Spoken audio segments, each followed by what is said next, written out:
ঢাকা বিশ্ববিদ্যালয় কেন্দ্রীয় ছাত্র সংসদ ও হল সংসদ নির্বাচনে অংশ নিতে মনোনয়নপত্র জমা দিয়েছেন বিভিন্ন সংগঠন ও স্বতন্ত্র প্যানেলের প্রার্থীরা। প্যানেলগুলোর প্রার্থী চূড়ান্ত হওয়ায় ক্যাম্পাসে তৈরি হয়েছে নির্বাচনী আমেজ। তবে ডাকসু ও হল সংসদ নির্বাচনের প্রচারণা এখনও শুরু হয়নি। অনেক প্যানেল ও স্বতন্ত্র প্রার্থী থাকলেও ডাকসুর শীর্ষ ৩ পদে মূল প্রতিদ্বন্দ্বিতা হতে পারে মূলত কয়েকটি প্যানেলের মধ্যে।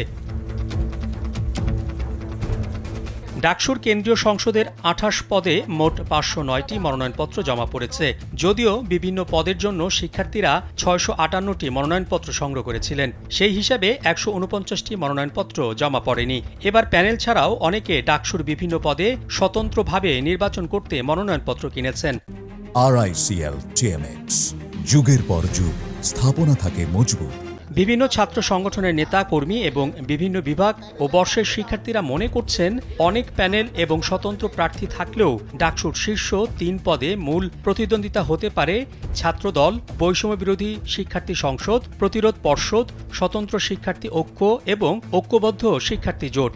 কারণ এসব প্যানেলের কমবেশি নিজস্ব ভোট রয়েছে। এছাড়া বিভিন্ন সময় আন্দোলন সংগ্রামে অনেক পরিচিত মুখ এসব প্যানেলে রয়েছেন। ছাত্রদের প্যানেলে ভিপি পদে মোহাম্মদ আবিদুল ইসলাম খান, জিএস পদে শেখ তানভীর বারী হামিম ও এজিএস পদে তানভীর আল হাদি মায়েতকে মনোনয়ন দিয়েছে ছাত্রদল। গণতান্ত্রিক ছাত্র সংসদে জুলাই অভ্যুত্থানের অন্যতম সমন্বয়ক আব্দুল কাদেরকে ভিপি ও আরেক সমন্বয়ক মোহাম্মদ আবু বাকের মজুমদারকে জিএস প্রার্থী করা হয়েছে। স্বতন্ত্র শিক্ষার্থী ঐক্যের ভিপি পদে লড়ছেন বৈষম্য বিরোধী ছাত্র আন্দোলনের সাবেক মুখপাত্র উমামা ফাতেমা। জিএস পদে মনোনয়ন জমা দিয়েছেন খান মাহমুদুল হাসান, আল সাদি ভুইয়া ও মহিউদ্দিন মুজাহিদ মাহি। এজিএস পদে মনোনয়ন জমা দিয়েছেন জাহেদ আহমেদ। এখনও তারা পূর্ণাঙ্গ প্যানেল ঘোষণা করেনি। বামপন্থী ৭ ছাত্র সংগঠনে ভিপি পদে প্রার্থী হয়েছেন শেখ তাসনিম আফরোজ। তিনি ২০১৯ সালে নির্বাচনে ছাত্রলীগের বিরুদ্ধে স্বতন্ত্র প্যানেল দিয়ে শামসুন্নাহার হল সংসদের ভিপি নির্বাচিত হন। এই প্যানেলের জিএস প্রার্থী ঢাকা বিশ্ববিদ্যালয় শাখা ছাত্র ইউনিয়নের সভাপতি মেঘু মল্লার বসু। এদিকে ছাত্রসেবী তাদের প্যানেলে ক্ষুদ্র জাতিগোষ্ঠীর একজন শিক্ষার্থীকে সদস্য পদে প্রার্থী করেছেন। এছাড়া ৪ জন ছাত্রী তাদের প্যানেলে জায়গা পেয়েছে। শিবিরের প্যানেলে আন্তর্জাতিক সম্পাদক প্রার্থী করা হয়েছে খান জসিমকে। তিনি জুলাই আন্দোলনে এক চোখ হারিয়েছেন। এ প্যানেল থেকে সদস্য প্রার্থীদের মধ্যে একজন রাইসুল ইসলাম, তিনি দৃষ্টি প্রতিবন্ধী।